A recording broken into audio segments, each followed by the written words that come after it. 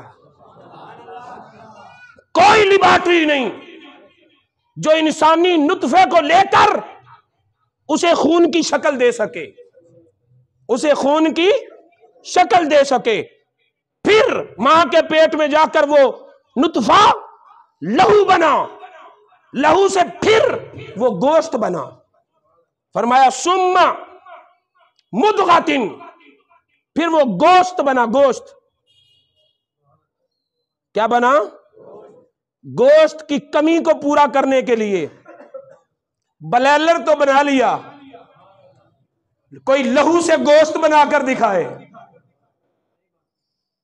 جب جانور کو ذبح کیا جاتا ہے تو اس کا لہو زمین میں سما جاتا ہے نا، تو اکٹھا کر لیں اسی کسی برتن میں اور لے جائیں کسی لیبارٹری میں، سارے سائنسدان مل کر لگائیں کوئی فارمولا اور بنائیں اس لہو سے گوشت، اس لہو سے ہڈیاں، اس لہو سے رگیں، اس لہو سے پٹھے، اس لہو سے آنکھیں، اس لہو میں پیدا کریں۔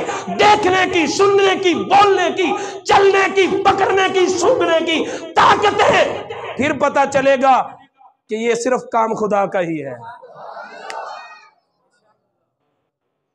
لہو سے گوشت بنایا، پھر فرمایا مخلقۃ وغیر مخلقۃ، کسی کو وہیں سے نیچے گرا دیا، جسے کہتے ہیں کچا بچہ گر گیا، کسی کو ضائع کر دیا، اور کسی کو ہم نے انسان بنا دیا۔ تو ضائع نہیں ہوا، تو انسان بنا ہے، شکر نہیں ادا کرتا۔ پھر فرمایا کہ مخلقۃ وغیر مخلقۃ، کسی کو تو ہم نے پورے آزادی دیے، کسی کو کم آزادی ہے۔ کوئی پیدائشی طور پر لنگڑا بھی ہوتا ہے، لولا بھی ہوتا ہے، اندھا بھی ہوتا ہے، بہرا بھی ہوتا ہے۔ فرمایا مخلقۃ وغیر مخلقۃ، یہ اتفاق سے نہیں ہوتا، میرا رب فرماتا ہے ہمارے کرنے سے ہوتا ہے۔ جس کو ہم نے اپاہج رکھا، اپنی مرضی سے رکھا، اپنے ارادے سے رکھا، جس کو عذاب پورے دیے اپنے ارادے سے دیے، تو شکر ادا کر۔ ایسا نہیں کہ تیرے ماں باپ نے خوراک کم کھائی تو تیرے عذاب کم بنے، زیادہ خوراک کھائیں تو زیادہ عذاب بنیں گے۔ فرمایا نہیں، یہ ہمارے ارادے سے ہے، جسے چاہیں مکمل انسان بناتے ہیں، صحیح العذاب بناتے ہیں، جسے چاہیں اپاہج کر دیتے ہیں۔ تجھے اپاہج نہیں کیا گیا، اللہ کا شکر ادا کر۔ تجھے دونوں آنکھیں پوری ملی، اللہ کا شکر ادا کر۔ پھر فرمایا جب ہم تجھے شکل دے دیتے ہیں ماں کے رحم میں، تیری ہڈیاں بن جاتی ہیں، پٹھے بن جاتے ہیں، رگیں بن جاتی ہیں، لِنُبَيِّنَ لَكُمْ، تاکہ ہم تجھے اپنی قدرت کی نشانیاں دکھائیں، تاکہ ہم تجھے اپنی قدرت کی نشانیاں دکھائیں۔ وَنُقِرُّ فِي الْأَرْحَامِ مَا نَشَاءُ إِلَىٰ أَجَلٍ مُّسَمًّى، پھر ہم تجھے تیری ماں کے رحم میں ہم ٹھہرائے رکھتے ہیں جب تک ہم چاہیں، جب تک ہم چاہیں تجھے وہاں ٹھہرائے رکھتے ہیں، اور جب ہم چاہیں ہم تجھے تیری دنیا بدل دیتے ہیں، تیری دنیا بدل دیتے ہیں، ماں کے رحم سے تجھے عالم وجود میں لے آتے ہیں، عالم کائنات میں لے آتے ہیں۔ حضرت امام جلال الدین سید رومی رحمت اللہ علیہ، مولانا روم، وہ فرماتے ہیں کہ جب بچہ اپنے ماں کے پیٹ میں ہوتا ہے تو وہ سمجھتا ہے میری کائنات یہی ہے، میری دنیا یہی ہے۔